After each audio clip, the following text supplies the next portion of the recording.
Yo, what up YouTubiacs? It's your boy Daddy Easy here, iPod jailbreak hacker, otherwise known as Only Use Me Tomahawks. Some of you guys may know me as Easy, like I always say, to the black to the blue, my avatar on my YouTube channel.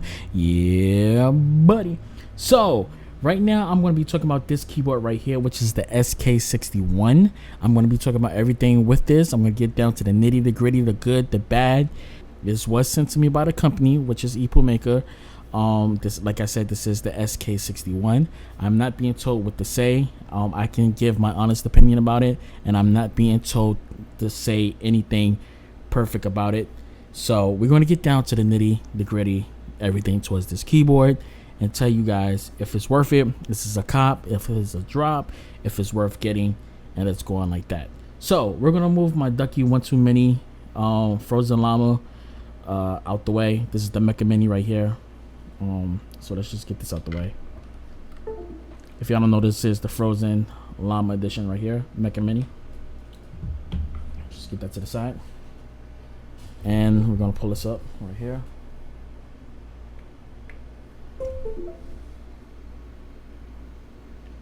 Okay, so main thing people is probably going to ask, what kind of keyboard is this? What exactly does it do? Is it Bluetooth? Is it hot swap? Is it so on and so on? So this particular board that I have right here is a SK61, which is full programmable. You can use a program to do everything. There's nothing on the fly you can do of, like, you know, setting macros and stuff like that. All that stuff is basically program wise. Basically to change the LEDs, you hit function, then you hit this right here. They go into different settings, as you can see right here. This is not a Bluetooth board. They do have one that's Bluetooth. You can go through different one of your layers right here just by hitting, let's just go to it, by hitting either Q, W, E, or R. As you can see, every time I hit one of them, it switches to a different light like that. So if I hit this right here, we're just gonna do that, as you can see. So if I hit Q, goes to that right there.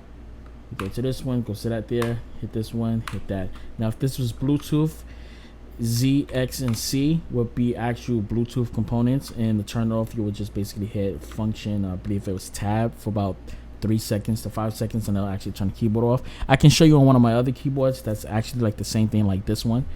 So like I said, it has different functions. You hold function, hit this right here, you go through your light shows right here, as you can see. Let's go back to my layer 2 right here. This right here, you have different effects, as you can see right there. This, you have this effect. Let's just turn that off really quick. If I hit that right there, we got the wave. We hit this, we have a microphone, which is a normal GK61 type of feature on it.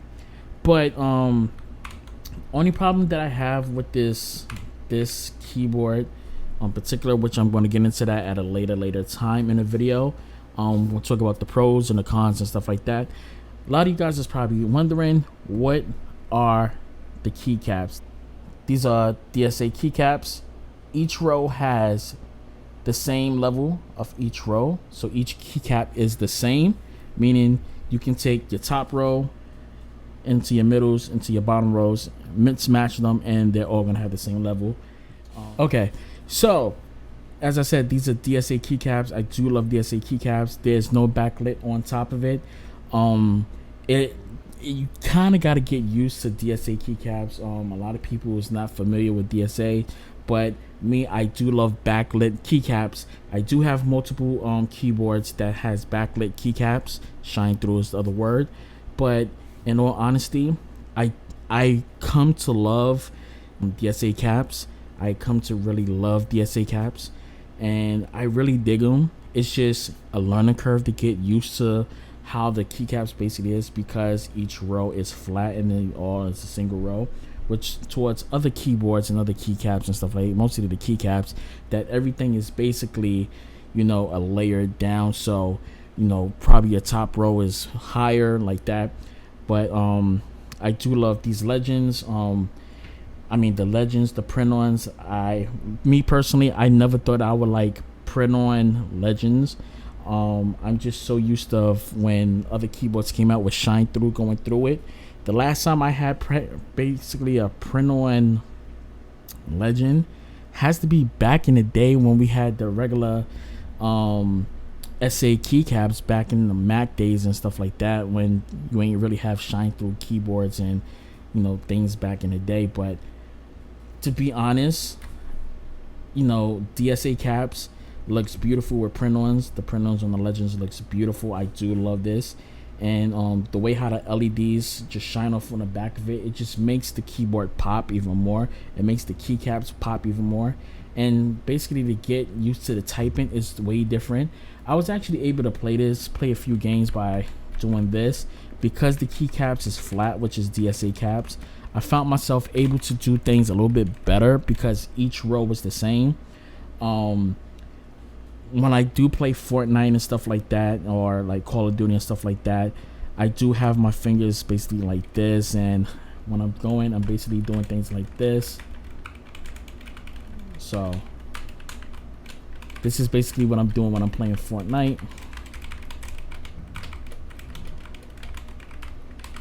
So that's basically my hand movement when I'm playing Fortnite.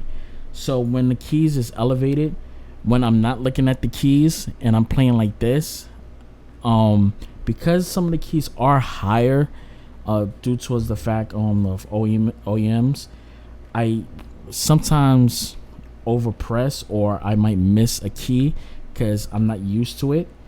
And to learn how to type, I basically learned how to type without looking, basically more with SDA on Dsa Keycaps compared to OEMs. OEMs, I'm used to the feeling like that, but I was never to a point where I was able to actually keep my fingers like this and just type like this. I was never able to actually do this. I was never able to actually type my name without actually looking like that. And that's just something new for me, and I actually just learned how to do this by spending a couple of hours just learning where the fingers at and where to go at with my typing, and basically like this, learning all the buttons like that. When I tried it with OEMs with the caps like that, I wasn't comfortable. I can type fast, but actually learning how to do this, I can actually do things a lot quicker, like go to the store and get some milk, no problem. Maybe to do that, no problems, I'm ease to doing it, and it just feels better typing. I just wish it was a little bit elevated up like that a little. I would feel more comfortable, but the case is plastic and it does give a nice little texture type like that, so I'm able to do this right there. So another thing that people wanted to know, and a lot of people ask this, is the Keycaps Hot Swappable? Can you change the switches? There's a good part and then there's a bad part. These are optical switches, which is red switches, which I am going to remove one of the caps for you so you guys can actually see. Okay, so basically that's how the switches react towards the light. Basically there's a little sensor inside, so when you press the switch down on the optical switches, it actually tells the keyboard that there's a keystroke like that, so it's supposed to make gaming a lot faster.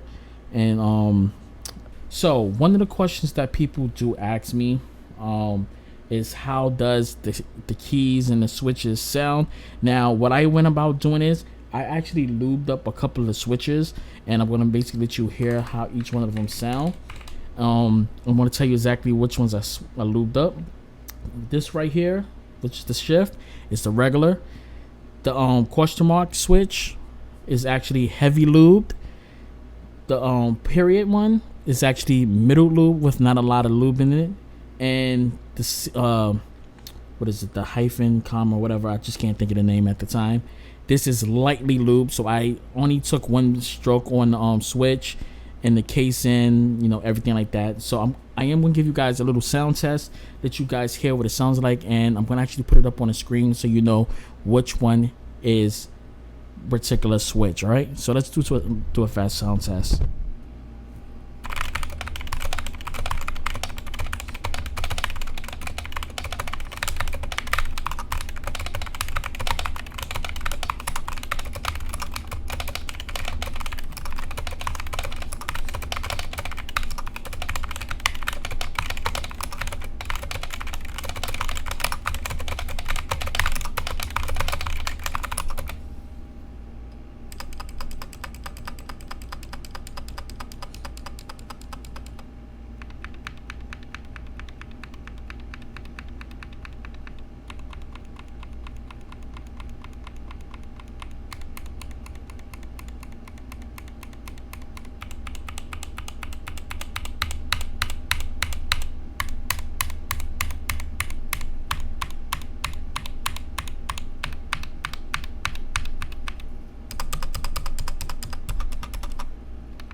Alright guys, so that was the sound test right there for the switches. Letting you guys what it sounds like with each switch lubed up with heavy to middle to light to no lube at all. So what do I like about this keyboard? What I don't like about the keyboard? I do love the fact that I wish it was optical, I wish it was Bluetooth, but there's other boards that they have. This is your standard gaming keyboard. If somebody that's on the go and they just need a keyboard to go out on the go, or just have something for style. Now I do like the fact that it's gray with white and the red accent key. I'm not really big with red. I'll probably put my own ESA keycap on there. I mean my ESC cap on there. I do have custom coil cords. I have multiple coil cords with everything. I love the color schematics that they do with the boards and stuff like that. I do love the Dsa caps. I do love everything with it. Only problem that I have with this keyboard, and it's a big problem for me, is the software. Now, mapping all the keycaps, mapping everything, like I do have my up, down, left, rights on here. If I go into W, this actually activates my up, down, left, rights.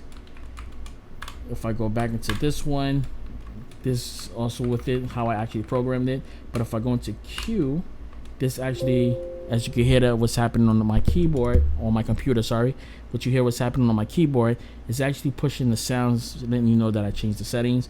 So I normally keep it on this one. Normally when I press shift, it will go into another setting that I can actually control something else like that. But for some reason the program, it works, but after you unplug this particular keyboard, the program just stopped working.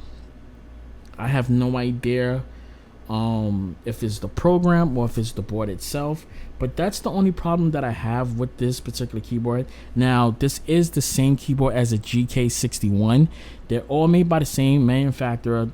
Basically the manufacturer is it is this company right here. This is the manufacturer for basically the GK series, the DK series. This is basically the same board. Like I said, the only problem that I have with everything is the fact is it's the program. Just I don't know, because as soon as I get off the program, because if I go into the program and I program it for my W key, you notice that my LEDs is not changing, and I already programmed it multiple times. I've also tried to change it up with the Q. For some reason it doesn't work, but if I go into this setting, you can see that the LEDs is actually set up to the colors that I actually picked up, but it just mixed it up and it went towards some of my old settings that I actually had for my DK61 and my GK61. So that's the only problem I have with it. Is this a good keyboard? Is this a keyboard to actually go and get? If you're a beginner and you're just getting into keyboards and you want something that's 60%, you don't want to pay a lot of money, and you just want to be able to get into gaming, something fast that's going to actuate quick, you can get this. And I forgot to mention that this has it has Gatoron red switches on it. I do love linear switches. I do love, you know, the fast action towards the key on the switches and the key presses and stuff like that. I'm not really big on clicky switches. My first 60% keyboard, you know, with everything. I actually brought a pack of different switches, and my actual first keyboard was clicky. I did brought like Dsa keyboards and stuff like that that had like the blue switches and stuff like that. Then I actually started buying. I brought an actual set of clicky keycaps. I'm sorry, clicky switches, and you know, I just didn't like that sound. Like it was just too loud, obnoxious, and when I was playing games, it just didn't feel right. The very first time I used the cherry switch was when I purchased my Corsair. I think it was the K90 or K95. I just don't remember what it was. That was the first time I used MX cherry switches, reds. Then my next keyboard was the Dravo Blademaster Pro, which actually have MX cherry red silences on here. Then I just started buying everything else, and I just came more to loving cherry bass or Gateron silences. I'm even to the point where I'm even using box reds by Gateron. I have MX. I believe I have Kel reds or Kel blues. I don't remember the switches that I have. It's over there. I have to look at my box. But I've went through multiple switches. I've used Kel reds, Gateron reds, MX reds, and I also use Kel boxes and Gateron boxes reds. I'm also interested in the pinks. I heard that the pinks I believe is either Kels. I think it's Kel pinks. I'm interested in those also, so I might pick up some Kel pinks and see how the feeling towards that is. I'm not a big fan of brown switches. My other keyboard came out with brown switches. Basically what I did was, on my other keyboard, I took my I think it was my Kel speed purples or my Gateron speed purples. I just don't remember which switches it was, and I replaced them with the stems. And to tell you the truth, the typing on that thing is amazing. Even though it's an optical switch and I just switched it over, I use that keyboard all the time when I game, because the switches is just so freaking amazing on my SK61. It's just freaking amazing. I love it. There's nothing wrong with it. And yeah, guys, tell me what you guys think. Make sure that you thumbs up this video, like, subscribe, and I'll catch you guys in my next video. It's your boy Daddy Easy here, iPod Jailbreak Hacker. I'm using my time bombs. Remember, live it, love it, game it. Peace and deuces, and I'll catch you guys later. One, and I'm out here.